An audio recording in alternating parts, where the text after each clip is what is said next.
Hey everyone, welcome back to our channel. So in today's video, I'll show you how you can fix Snapchat auto-delete chats and messages. So let's get started by opening Snapchat application in your mobile device. Once you open it up, go ahead and log in to your account. Once logged in, tap on your profile icon and then scroll below. Then tap on Friends and then select a chat you want to change. Inside here, tap on the profile icon, then tap on this three dot icon, tap on chat and notification settings.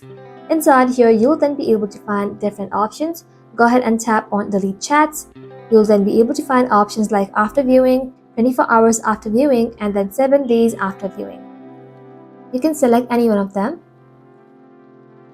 So, if the other person changes this setting later, their versions will apply. And remember, only saved or reacted message will stay permanently. And also, if you want to keep shared snap for 24 hours, just toggle on this button. And now your Snapchat chats won't vanish instantly. And that's all. Thank you all for watching the video till the very end and stay tuned until our next upload.